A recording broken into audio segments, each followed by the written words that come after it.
Buenos días, amada iglesia. Estamos iniciando esta sesión número 46 en este estudio bíblico del libro Apocalipsis, donde hoy día vamos a iniciar el capítulo 12.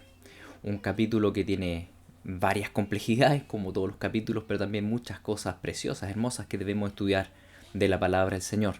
Vamos a orar pidiendo su dirección. Padre Santo, te damos gracias por este tiempo donde podemos estudiar tu palabra, donde podemos regocijarnos en ti, en tu plan eterno. Ayúdanos, Señor, que todas estas enseñanzas no solo aumenten nuestro conocimiento intelectual, sino que principalmente podamos glorificarte más, podamos adorarte, podamos vivir y aumentar la santidad, Señor, que podamos ser llenos de tu Santo Espíritu, que se vea tu fruto, el carácter de Cristo en nosotros. Te rogamos que nos dirijas hoy día, que nos dé, Señor, la capacidad de poder entender esto que tú nos quieres decir. En el nombre de Jesús, amén. Amén. Bien, mis queridos. El capítulo 12 es un capítulo bien intenso. Es un capítulo con muchas complejidades. ¿Ya? Es un capítulo que la verdad no solo tiene complejidades las típicas, que son la literalidad o el simbolismo, ¿no es cierto? Porque ya les he comentado muchas veces como muchos en realidad tienden a interpretar el libro Apocalipsis mucho más todo simbólico simplemente. Y también saben cuál es mi tendencia, ¿no es cierto?, a interpretarlo como, sí, algo simbólico pero que se cumple literalmente. O más bien eventos literales que tienen alto simbolismo. Ahora, esa es una de las dificultades de cómo uno ve este texto. Otra de las dificultades es dónde se sitúa en la cronología, en el pasado, en el presente, en el futuro. Y eso siempre es complicado, ¿no es cierto?, de entender. Y yo creo que solamente lo vamos a entender plenamente cuando estemos en la presencia del Señor. Por ahora podemos intentar, ¿no es cierto?, ahí sacar algunas conclusiones, pero la temporalidad siempre es un tema complicado. Y a eso se suma el tema del Israel terrenal. ¿Sí? Como en realidad la sesión anterior la dedicamos completamente a estudiar eso, a entender cómo la iglesia es el Israel de Dios, todos los que creen en el Señor, todos los que creen en Jesús son el pueblo de Dios. Ahora bien, ¿el Señor tiene desechado al Israel terrenal, el que está en el Medio Oriente, sí o no? Y algunos dicen que sí, aunque mi postura personal también se los presenté la semana pasada a base de Romanos 11 principalmente. Creo que no están desechados y que en algún momento ellos creerán en Cristo.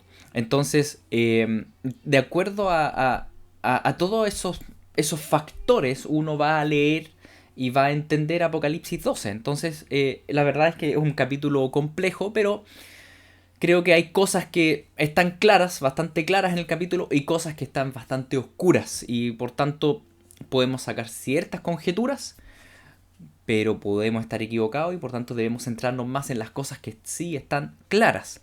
Lo que voy a hacer es primero hacer una lectura general del capítulo, para sacar ciertas conclusiones generales y después ir con más detalle.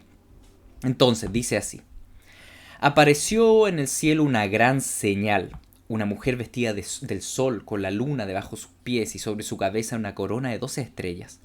Y estando encinta, clamaba con dolor de parto, en la angustia del alumbramiento. También apareció otra señal en el cielo. Aquí un dragón escarlata que tenía 7 cabezas y 10 cuernos, y en sus cabezas 7 diademas. Y su cola arrastraba la tercera parte de las estrellas del cielo y las arrojó sobre la tierra. Y el dragón se paró frente a la mujer que estaba para dar a luz a fin de devorar a su hijo tan pronto como naciese. Y ella dio a luz un hijo varón, que regirá con vara de hierro a todas las naciones. Y su hijo fue arrebatado para Dios, para su trono. Y la mujer huyó al desierto, donde tiene lugar preparado por Dios, para que allí la sustenten por 1260 días. Después hubo una gran batalla en el cielo. Miguel y sus ángeles luchaban contra el dragón, y luchaban el dragón y sus ángeles, pero no prevalecieron. Y no se halló ya lugar para ellos en el cielo. Y fue lanzado fuera el gran dragón, la serpiente antigua que se llama Diablo y Satanás, el cual engaña al mundo entero. Fue arrojado a la tierra y sus ángeles fueron arrojados con él. Entonces oí una gran voz en el cielo que decía: ahora ha venido la salvación, el poder y el reino de nuestro Dios y la autoridad de su Cristo, porque ha sido lanzado fuera el acusador de nuestros hermanos, el que los acusaba delante de nuestro Dios día y noche. Y ellos le han vencido por medio de la sangre del Cordero y de la palabra del testimonio de ellos, y menospreciaron sus vidas hasta la muerte. Por lo cual alegraos cielos y los que moráis en ellos, ay de los moradores de la tierra y del mar, porque el diablo ha descendido a vosotros con gran ira, sabiendo que tiene poco tiempo. Y cuando vio al dragón que había sido arrojado a la tierra, persiguió a la mujer que había dado a luz al hijo varón. Y se le dieron a la mujer las 2 alas de la gran águila, para que volase delante de la serpiente al desierto, a su lugar, donde es sustentada por un tiempo y tiempos y la mitad de un tiempo. Y la serpiente arrojó de su boca tras la mujer aguas como un río, para que fuese arrastrada por el río. Pero la tierra ayudó a la mujer, pues la tierra abrió su boca y tragó el río que el dragón había echado de su boca. Entonces el dragón se llenó de ira contra la mujer y se fue a hacer guerra contra el resto de la descendencia de ella, los que guardan los mandamientos de Dios y tienen el testimonio de Jesucristo. Amén. Potente este capítulo, y como ustedes se dan cuenta, tiene muchas cosas bastante misteriosas, aunque otras están bastante claras. Tal vez partir por lo más claro, ¿no es cierto? A ver, lo más claro, en primer lugar, cuando habla de la mujer, es muy probable que se refiera al Israel terrenal. Y eso debido a 2 motivos. Uno, cuando dice aquí que esta mujer está vestida de sol, de luna debajo de sus pies y sobre su cabeza una corona de 2 estrellas, está una referencia al sueño de José en Génesis 37. Porque les recuerdo que en Génesis 37, vamos a leer ese versículo,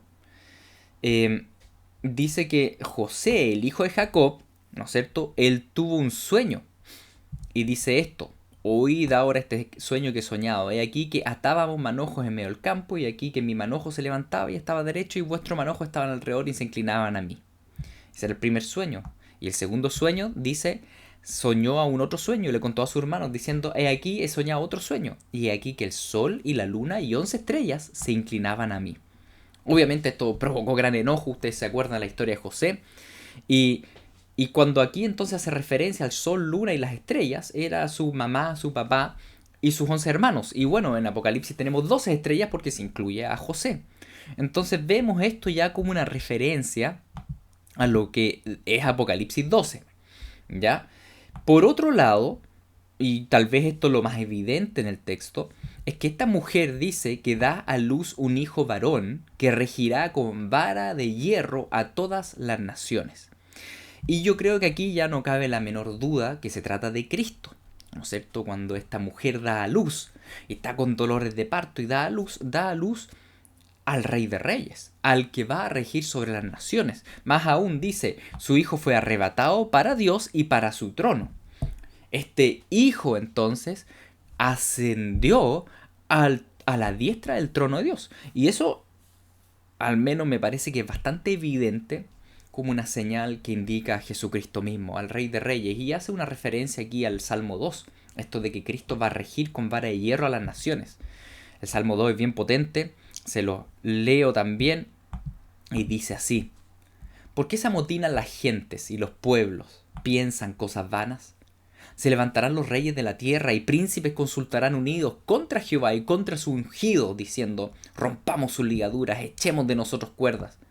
El que mora en los cielos se reirá, el Señor se burlará de ellos.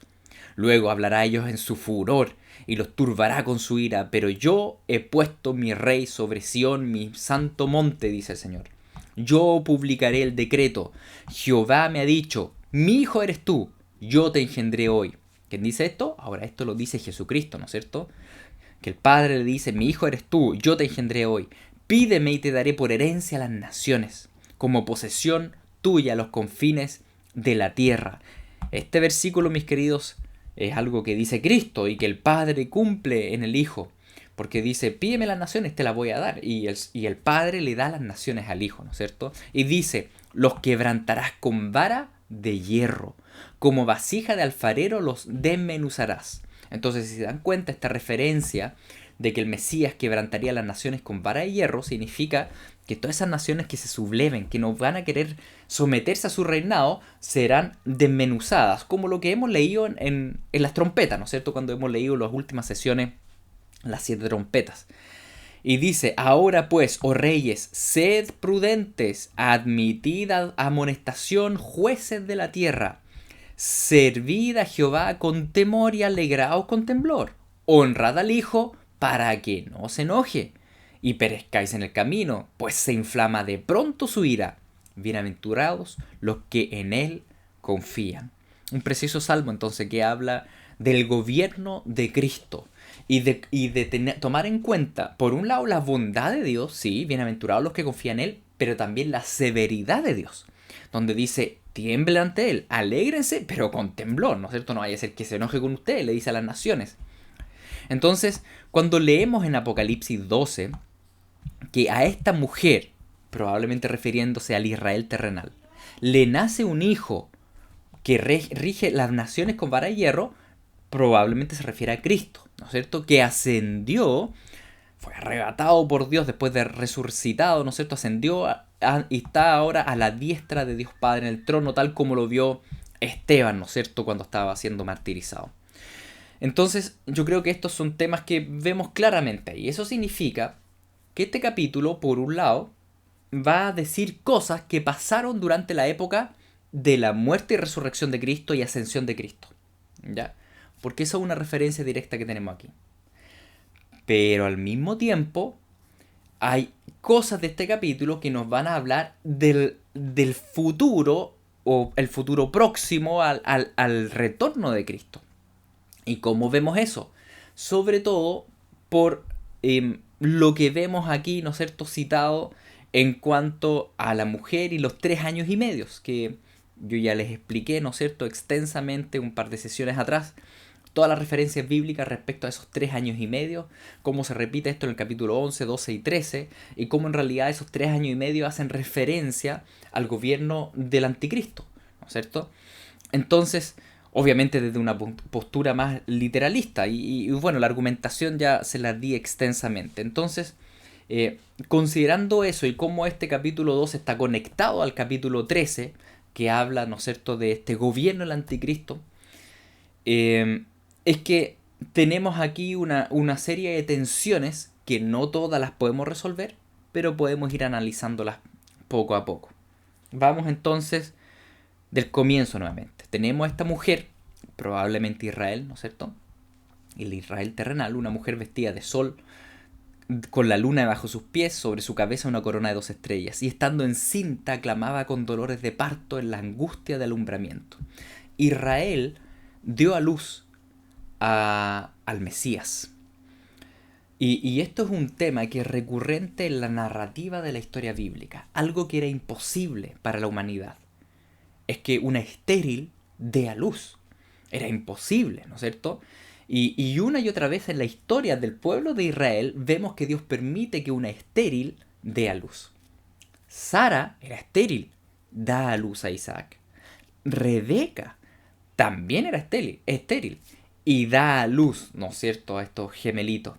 Y vemos esto, vemos más adelante, por ejemplo, Ana también. Ana no podía tener, ¿no es cierto?, hijos, y era estéril, y Dios le concedió que naciera Samuel, este juez que al mismo tiempo era sacerdote y al mismo tiempo gobernaba, ¿no es cierto?, una figura de Cristo. Vemos reiterativamente en la historia de Israel que Dios permite que una estéril dé a luz. Ahora, todo eso indicaba a un nacimiento imposible que iba a ocurrir. ¿Por qué imposible? En primer lugar, porque todo ser humano es pecador. Y para dar a luz al Mesías, ese Mesías tenía que no tener pecado.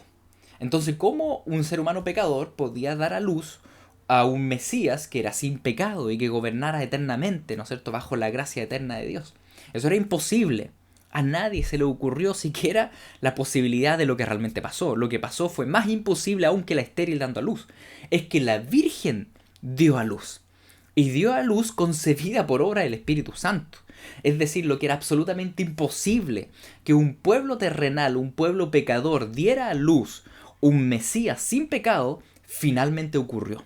Finalmente, después de siglos y siglos de lucha, de angustia de parto, dio a luz a Jesucristo. Ahora, esto no fue tan fácil. Desde la promesa de Génesis 3.15, donde Dios le dijo a la serpiente, mira, van a ser un descendiente de Eva que te va a pisar la cabeza. Desde esa promesa que Satanás está intentando destruir la simiente de la mujer. En ese versículo, Dios le dijo, en Génesis 3.15, le dijo a la serpiente, ¿sabes qué? Tú vas a morderle el calcañar, el talón, pero la simiente te va a aplastar. No es solo que le va a hacer una herida, es que lo va a triturar, va a triturarte la cabeza. Y la cabeza es señal de autoridad, es decir, la simiente de la mujer que iban a nacer, esta simiente le iba a quitar toda autoridad al diablo. El diablo obviamente no quería eso. El diablo tenía autoridad legítima sobre el mundo y sobre el ser humano porque Adán y Eva se la entregaron. Cuando Adán y Eva le entregaron la autoridad, cuando ellos decidieron obedecer al diablo. Porque cuando uno obedece a alguien, se sujeta a ese alguien, ¿no es cierto? Entonces ellos, en vez de sujetarse a Dios y obedecer a Dios, decidieron sujetarse y obedecer al diablo. Entonces el diablo tenía la autoridad legítima.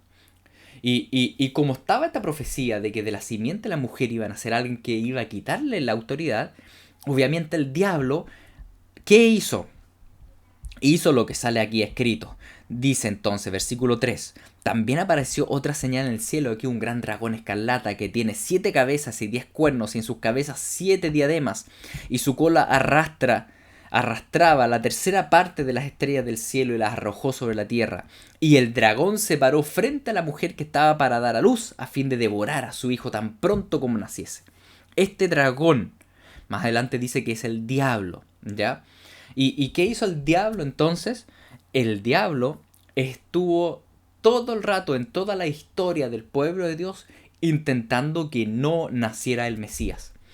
Lo primero que hizo es observó a Caín y Abel. Caín era malo. Abel, ¿no es cierto?, era recto ante el Señor. Entonces, ¿qué hizo? Atacó a Abel y lo mató. Caín mata a Abel. Ahora, ese ataque a la simiente de la mujer lo vemos continuamente. Lo vemos más adelante también con los gemelos, ¿no es cierto?, con Esaú y Jacob, donde Esaú intenta, ¿no es cierto?, asesinar a Jacob, y Jacob arranca, y después cuando vuelve, Esaú intenta atacarlo con 400 hombres, pero el Señor le cambia el corazón y finalmente no hace nada. Y después, más adelante, ¿no es cierto?, no sale solamente insinuado en Génesis, pero sale más explícito en libros deuterocanónicos, es Esaú, que es Edom, ataca nuevamente a Jacob y sus hijos, pero Dios los salva. Y ese ataque de Edom a Israel lo vemos reiteradamente en el Antiguo Testamento. Vemos entonces que el diablo siempre intentando eliminar la simiente de la promesa. Porque Dios le había prometido algo a Eva, entonces intenta eliminar y elimina a Abel. Después Dios le promete algo a Abraham, intenta eliminar a Jacob. Después, más adelante, vemos el mismo ejercicio en Egipto, cuando ellos están esclavizados, y el diablo sabía que se estaban cumpliendo los 400 años profetizados a Abraham. Entonces lo que hace, a través del faraón, empieza a eliminar a todos los hijos hombres que nacen del pueblo de Israel, porque iban a ser el Redentor, él sabía de alguna manera, pero no logra eliminarlo y nace Moisés milagrosamente que los saca. Ahora bien, Moisés no era el Mesías, más bien era una figura, un tipo del Mesías que iba a venir. Y el faraón entonces elimina a todos los bebés y hay un gran sufrimiento ahí. Y esa figura la vemos que se repite. Más adelante, Dios le da la promesa a David. Entonces, ¿qué hace el diablo? Nuevamente intenta eliminar la descendencia de David.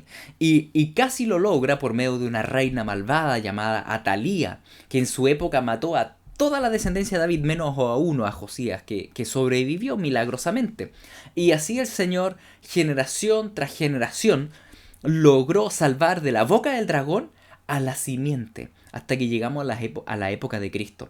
Y bueno, la historia de Cristo ustedes saben, cómo Satanás intentó también eliminarlo cuando nació. La misma antigua técnica, estaba el dragón ahí parado, él sabía que iban a hacer. ¿Y qué hace Herodes? Que ojo, Herodes era idumeo. Y eso significa que era edomita, ¿ya? Idumeo es edomita, por tanto era descendiente de Esaú. Tenemos nuevamente la descendencia de Esaú atacando la descendencia de Jacob, que es Cristo. Herodes matando a todos los niños bajo 2 años. Pero Dios salva a Jesús, lo lleva a Egipto como el verdadero Israel y después lo trae de vuelta a salvar a su pueblo. Entonces tenemos ahí una serie de figuras en toda esta historia de salvación, mis queridos, que se van repitiendo. Y una de las figuras que se repite es el dragón parado, ¿no es cierto?, en esta figura que es horrible, el dragón que se para frente a la mujer que está a punto de dar a luz para devorar a ese hijo tan pronto como naciese. Pero por mucho que lo intentase, no lo logró. gloria al Señor, no lo logró, porque ella dio a luz un hijo varón, Jesucristo de Nazaret, que regirá con vara de hierro a todas las naciones, y su hijo fue arrebatado para Dios y para su trono. Por tanto, tenemos acá un resumen, ¿no es cierto?, de la historia de salvación y del nacimiento de Cristo que tenemos en estos primeros 5 versículos, aunque ya vemos varias cosas misteriosas en estos 5 versículos. Por ejemplo, cómo se presenta el dragón. Dice que era un dragón escarlata, rojo, ¿no es cierto?, que tiene 7 cabezas y 10 cuernos, y en sus cabezas 7 diademas. Bueno, esta figura de 7 cabezas y 10 cuernos es sacada de Daniel 7. ¿No es cierto? En Daniel 7 aparecen estas bestias, primero un león, después un oso, después un leopardo y después esta última bestia que es terrible y que también tenía estas 7 cabezas, estos 10 cuernos. ¿Y qué significó ahí en Daniel 7? Básicamente lo mismo que va a significar en Apocalipsis 17. Que estos 10 cuernos son 10 reyes, los 10 reyes finales. Que estas 7 cabezas son 10 imperios a lo largo de la historia. Entonces, de alguna forma Satanás está conectado al gobierno mundial, histórico, de aquí la tierra que está caída, que está bajo el gobierno del príncipe de este mundo, ¿no es cierto? Que es Satanás, que es el dragón, y que ha ejercido gobierno por medio de los hijos de perdición, a través de los distintos imperios de todas las épocas, y que ejercerá gobierno pleno sobre los hijos de perdición en el último imperio del anticristo, que es en realidad lo que vamos a ir viendo después de este capítulo 12 en el capítulo 13. Y que es como termina también el capítulo 12. El diablo levantando este último imperio para destruir a la descendencia, ¿no es cierto?, de la mujer. Entonces, vemos aquí ya la primera referencia a este tema que va a ser reiterativo también en Apocalipsis de ahora en adelante. Este imperio maligno contra los hijos de Dios. Y dice que su cola arrastraba la tercera parte de las estrellas y la arrojó sobre la tierra. Y esta frase también es muy enigmática. Y hay varias posturas. Probablemente lo que más han escuchado ustedes es que esta frase hace referencia a que Satanás en algún momento del pasado arrastró una tercera parte de los ángeles que se fueron con él. Y la verdad es que puede ser que una tercera parte de los ángeles hayan caído, ¿no es cierto?, se hayan ido con Satanás. Aunque este texto, la verdad es que es poco claro, ¿no es cierto? Sí es verdad que muchas veces en la Biblia a los ángeles se les llama estrellas, ¿sí? Es verdad, en Apocalipsis igual. Podría ser entonces una referencia al respecto. Ahora, ¿cuándo ocurrió algo así? No sabemos. Y si realmente se refiere a eso, me da la impresión que el texto es poco claro al respecto. Podría ser, pero también podría ser que no. Y si es así, que un tercio de los ángeles se fueron con el diablo, significa que son millones y millones, porque recuerden que cuando Juan ve en el cielo a los ángeles dice que son millones y millares. Por tanto, un tercio deben ser muchos millones y millares de enemigos que tenemos, ¿no es cierto? Lo que es potente a considerar, pero bueno, Cristo es más fuerte. Así que esto pudiese ser una referencia a que el diablo en su rebelión se llevó un tercio de los ángeles, pudiese ser. Aunque es bastante misterioso, mis queridos. No, si ese es el único versículo que afirma eso, la verdad es que me parece poco, ¿cómo decirlo? Poco explícito al menos, ¿no es cierto? Pero pudiese ser. Y el versículo, entonces tenemos que en el versículo 5 dice que ella dio a luz un hijo varón, que regirá con vara de hierro a todas las naciones, y su hijo fue arrebatado para Dios y para su trono. Entonces acá tenemos la ascensión de Cristo, al menos muchos comentaristas lo ven de esa manera, ¿sí? Cristo, el que rige, entonces no fue destruido por el dragón, no se lo pudo comer, venció, ahora está gobernando desde la diestra del Padre, y eso va a tener directas implicancias. Y aquí tenemos un versículo misterioso, porque dice, y la mujer huyó al desierto, donde tiene el lugar preparado por Dios, para que allí la sustente por 1260 días. Y repentinamente se nos dice que esta mujer está en el desierto, está huyendo por 3 años y medio. Y eso ahora se refiere al pasado o al futuro. Y ahí obviamente va a haber divergencias, ¿no es cierto? De acuerdo a cómo analizamos o cómo interpretamos los 3 años y medio. Aquellos que ven los 3 años y medio como simplemente algo súper simbólico y nada de literal, van a decir, bueno, esto pasó en el pasado. Y no dan, es difícil dar mayor explicación al respecto. Y los que ven los 3 años y medio como el gobierno futuro del anticristo dicen, bueno, esto específicamente entonces se trata del futuro y va a linkear, va a unir lo que es el final del texto del capítulo 12 con el capítulo 13. ¿Ya? Vuelvo a eso más adelante. Y continúa entonces y dice, después hubo una gran batalla en el cielo. Miguel y sus ángeles luchaban contra el dragón y luchaba el dragón y sus ángeles, pero no prevalecieron ni se halló ya lugar para ellos en el cielo. Y fue lanzado fuera el gran dragón, la serpiente antigua que se llama Diablo y Satanás, el cual engaña al mundo entero, fue arrojado a la tierra y sus ángeles fueron arrojados con él. Entonces oí una gran voz en el cielo que decía, ahora ha venido la salvación, el poder y el reino de nuestro Dios y la autoridad de su Cristo, porque ha sido lanzado fuera el acusador de nuestros hermanos, el que los acusaba delante de nuestro Dios día y noche. A ver, repentinamente ahora entonces vemos una batalla. Está Miguel, que pareciera ser, ¿no es cierto?, el arcángel que está a cargo de los ejércitos celestiales, porque siempre aparece ahí luchando, ¿no es cierto? Parece ser un ángel poderoso, un ángel guerrero. Dice que luchaba con sus ángeles contra el dragón, contra la serpiente, contra Satanás. ¿Y quién ganó? Miguel. Y los echa del cielo. Y dice que fue lanzado fuera el gran dragón, la serpiente antigua que se llama Diablo y Satanás. A ver, entre paréntesis, este versículo 9 es muy importante porque es la única referencia bíblica que nos dice que la serpiente del jardín del Edén fue el diablo, fue Satanás. Esta es la única referencia. Antes de esto no tenemos ninguna referencia que nos diga que la serpiente de Génesis 3 es Satanás.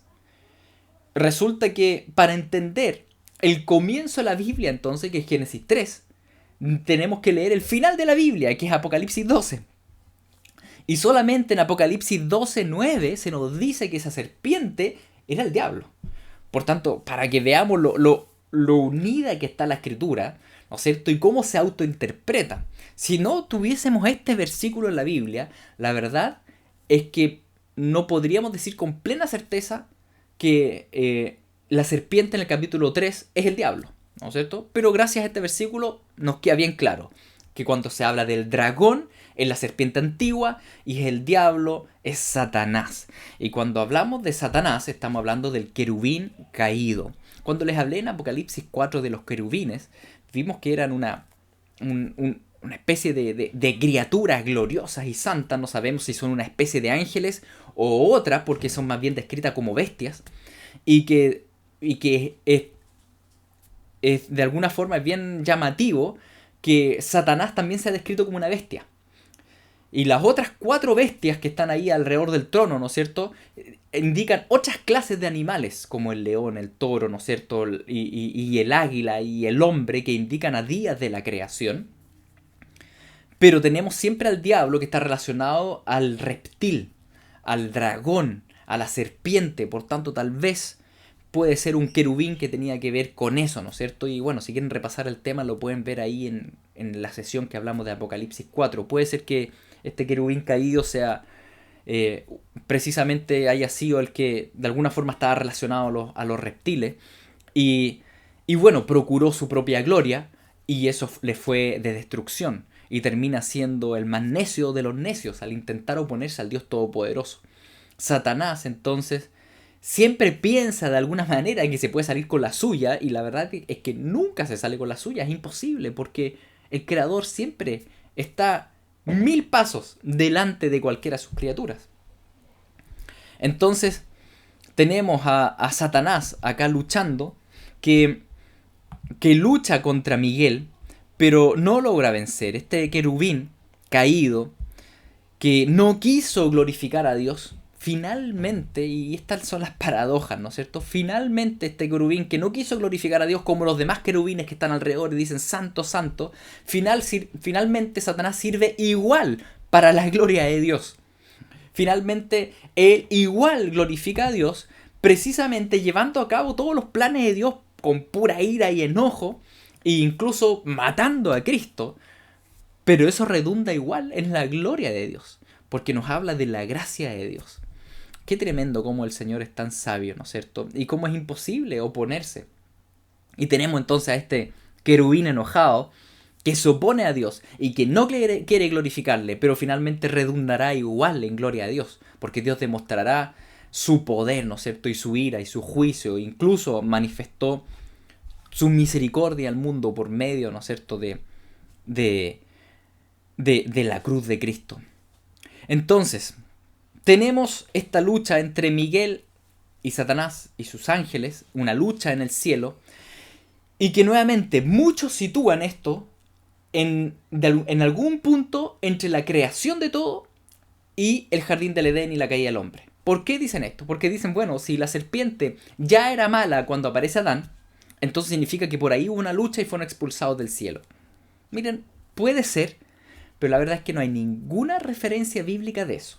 De que haya habido una expulsión de los ángeles caídos previo a la caída del hombre, o Satanás haya sido expulsado previo a la caída del hombre.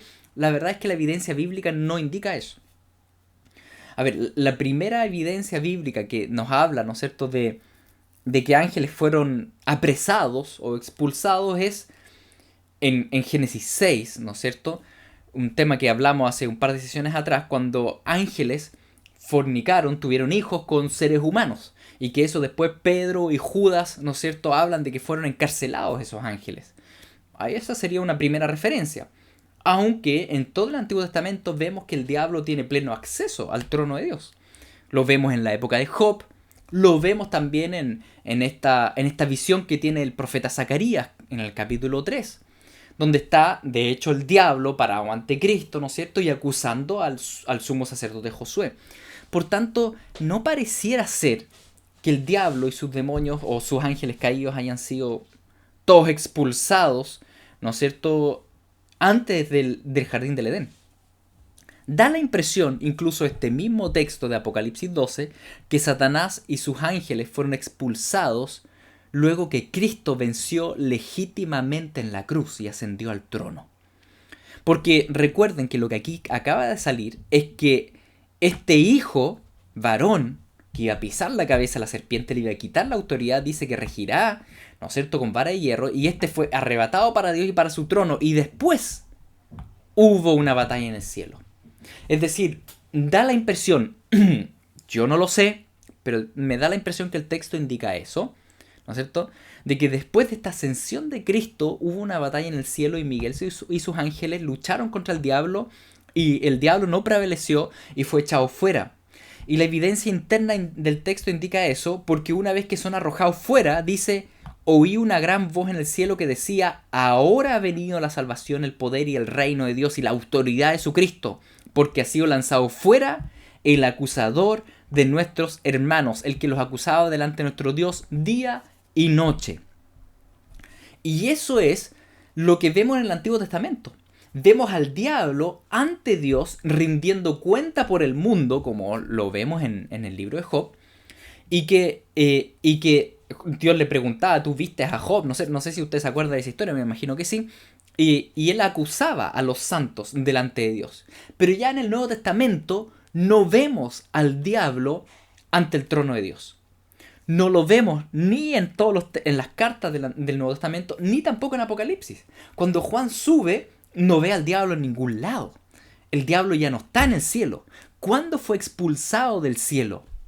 Probablemente, de acuerdo a lo que leemos en este texto, en este capítulo 12, probablemente fue expulsado después de la ascensión de Cristo. Después de la victoria de Cristo en la cruz, donde Cristo ganó toda la autoridad legítimamente como rey. Y por tanto ahora Miguel y sus ángeles pudieron legítimamente expulsar al diablo, que ya no tenía acceso legítimo a Dios para rendir cuenta por el mundo y la humanidad. Esa autoridad le fue arrebatada. Por tanto, mis queridos, la victoria de Cristo en la cruz es muy importante. Gracias a esa victoria de Cristo en la cruz, el acusador ya no está ante el Padre acusando. La figura de Satanás cambia radicalmente desde la muerte, resurrección y ascensión de Cristo. Lo que empieza a hacer Satanás de ahí en adelante es una guerrilla de rebelión, por así decirlo. Desciende a la tierra y ataca a la iglesia. Y empieza a causar caos porque sabe que le queda poco tiempo. Pero ya no es una guerra ante el trono de Dios, acusando delante del trono de Dios. Porque ahora está Cristo como rey ahí, que hace lo contrario del diablo y no nos acusa, sino que intercede por su pueblo. Qué tremenda es la victoria de Cristo. Qué tremendo, mis queridos.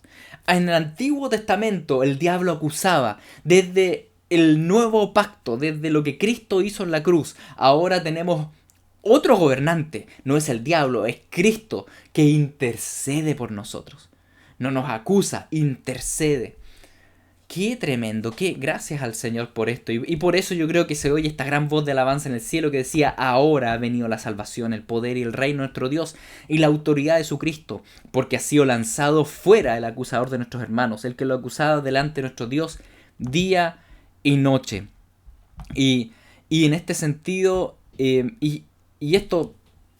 esta postura de ver que el diablo ha sido expulsado con sus demonios desde la victoria de Cristo, es algo que también vemos en Juan mismo, en el Evangelio. Porque Cristo mismo dijo en Juan capítulo 12, voy a ponerles aquí Juan capítulo 12,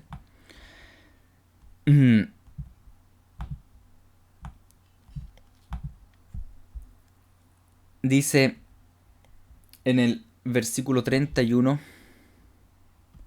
respondió Jesús y dijo: no ha venido esta voz por causa mía, sino por causa de vosotros. Ahora es el juicio de este mundo. Ahora, dice él, el príncipe de este mundo será echado fuera. Y yo, si fuere levantado a la tierra, a todos atraeré a mí mismo. Y decía esto dando a entender de qué muerte iba a morir. Jesús mismo dijo: llegó el tiempo del juicio de este mundo y que el príncipe de este mundo sea echado fuera. La pregunta es echado fuera de dónde? ¿Es echado fuera de la tierra? No. En todo el Nuevo Testamento vemos que Satanás seguía y sigue en el mundo y actuando, ¿no es cierto? Y como enemigo y como león rugiente. Entonces, ¿a qué se refiere cuando habla de que llegó el tiempo de que el príncipe de este mundo sea echado fuera? Probablemente, de acuerdo a Apocalipsis 12, ¿no es cierto? En concordancia con Apocalipsis 12, se refiere a que el diablo fue echado fuera en la obra de Cristo en la cruz y en su resurrección y ascensión, fue echado fuera del cielo, para que ya no acuse a los santos. Porque ahora la autoridad legítima pasó a Cristo Jesús. Entonces este es otro texto que nos habla de eso, de cuándo fue echado fuera el diablo. Y según Cristo, es cuando Él venció en la cruz. Ahí es echado fuera el diablo. Por tanto, mis queridos, yo sé que en general muchos piensan que el diablo fue echado fuera con sus ángeles en una batalla, ¿no es cierto?, antes del Edén, por así decirlo. Pero la evidencia bíblica indica más bien que fue echado fuera, probablemente, no lo podemos decir con certeza, pero probablemente fue echado fuera una vez que Cristo venció. Que toda la autoridad pasó a Cristo Jesús. Por tanto, ¿por qué el creyente tiene victoria? ¿Por qué tenemos victoria ahora ante el Padre? Si somos pecadores y el acusador cuando nos acusaba tenía toda la razón. Dice, ellos le han vencido por medio de la sangre del Cordero y de la palabra del testimonio de ellos, y menospreciaron sus vidas hasta la muerte. El pueblo de Dios vence al diablo. ¿Cómo vencemos al diablo, mis queridos? ¿Cómo podemos vencer al diablo? Si él es un querubín poderoso, que está caído, pero es más potente que nosotros, ¿no es cierto? ¿Cómo podemos vencerle? ¿Tenemos fuerzas en nosotros? ¿Tenemos santidad en nosotros? Aquí este texto dice que ellos le han vencido por medio de la sangre del Cordero. La victoria que tenemos sobre el diablo y los ángeles caídos y los demonios y toda la oposición que tenemos, esa victoria tiene una sola causal, es la sangre derramada del Cordero. No son nuestras propias capacidades, no es nada de nosotros, ni siquiera el tamaño de nuestra fe. Basta con que sea como un grano de mostaza, ¿no es cierto? Tan chiquitito, tú te aferras a Cristo, a su sangre, y tienes victoria. Porque es la sangre de Cristo la que vence. No eres tú, no soy yo. Es su sangre y en la palabra del testimonio de ellos. Ahora, esto tiene consecuencias en nuestra vida, como dice aquí. Y menospreciaron sus vidas hasta la muerte. Para vencer al diablo, mis queridos, para vencer al mundo maligno, el diablo, el imperio del anticristo y todo lo que aparece aquí en estos capítulos, se requiere entonces, 1, estar cubierto por la sangre de Cristo. Eso es lo más importante. 2, la palabra del testimonio de ellos. ¿A qué se refiere eso? Probablemente se refiere a la Biblia misma, al vivir la Biblia, hablar la Biblia y estar en la palabra del Señor. ¿Sí? La Biblia es la poderosa palabra del Señor. Y debemos comprenderla, leerla, pero también vivirla. Entonces esa palabra nos sostiene. Sangre de Cristo, la palabra del Señor y estar dispuestos a morir. Menospreciar nuestras vidas acá, como dijo Cristo. Cristo dijo, el que quiera retener su vida acá, el que quiera ganar su vida acá, la perderá. Pero el que pierda su vida a causa mía, ese la ganará, ese tendrá victoria. Mis queridos, desde que el diablo fue expulsado del cielo, cosa que creo que aconteció luego de la ascensión de Cristo, desde ahí en adelante él ha llevado una guerra cuerpo a cuerpo terrible contra la iglesia, martirizándola y persiguiéndola y asesinando, ¿no es cierto? Y luchando, y mientras más nos acerquemos hacia el final, más cruento va a ser. Más asesinatos, más lucha, más persecución. Pero ¿quién vence? Vence aquel que no teme a los que matan el cuerpo, sino que teme a aquel que puede destruir el alma eternamente en el infierno. Vence a aquel que menosprecia su propia vida y que ama la sangre de Cristo y se coloca bajo la sangre de Cristo y se mantiene fiel en la palabra del testimonio. Mis queridos, debemos perseverar en el Señor. Debemos perseverar en Él, seguir adelante, no se cansen de buscar al Señor, no se cansen de renunciar a esta vida, no se cansen de pedirle perdón y arrepentirse de sus pecados, que la sangre de Cristo los limpie continuamente, no se cansen de leer la palabra, de vivir la palabra, de obedecerla y de menospreciar sus propias vidas en la tierra, amando el reino de los cielos, porque si perseveramos en eso, mis queridos, hay victoria segura. Hemos vencido en Cristo. Pero esa victoria la obtenemos por medio de la sangre de Cristo, de la palabra del testimonio y al menospreciar nuestras vidas aquí en la tierra. Desde aquí en adelante, ¿qué va a acontecer? Dice, alégrense los cielos y los que moran en ellos. Sí, alégrense porque ya no está el diablo arriba, ¿no es cierto?, acusando a los santos. Qué bueno que ya el diablo no tiene acceso a la ciudad de Dios. Pero ay de los moradores de la tierra y el mar, porque el diablo ha descendido a vosotros con gran ira, sabiendo que tiene poco tiempo. Bien, oremos y continuamos este capítulo en una siguiente sesión. Padre Santo, gracias por enviar a tu Hijo unigénito, a Jesucristo el Mesías, que va a volver muy pronto a gobernar con vara y hierro. Gracias por esa victoria que tenemos en los méritos de la sangre del Cordero. No tenemos ningún mérito en eso. Capacítanos para vivir tu palabra, la Biblia, y dar testimonio de ella y comprenderla, y al mismo tiempo también capacítanos para menospreciar nuestra vida acá en la tierra, amándote más a ti. Señor, que no queramos retener nuestra vida, sobre todo en estos tiempos donde todo el mundo está luchando por mantenerse con vida. Que nosotros podamos entender que nuestra vida está en tus manos, no en nuestras manos. Que nuestro mayor bien preciado no sea la vida, sino que seas tú. Y si eres tú, tenemos vida. Gracias por eso, Señor. Amén. Mis queridos, una última palabra con respecto a esto que acabo de orar. Estamos viviendo épocas donde el mundo está luchando, todos están luchando y Satanás está manipulando el mundo por medio del temor a la muerte. No tengas miedo a la muerte. Después de morir, tú vas a ir a un lugar pero glorioso.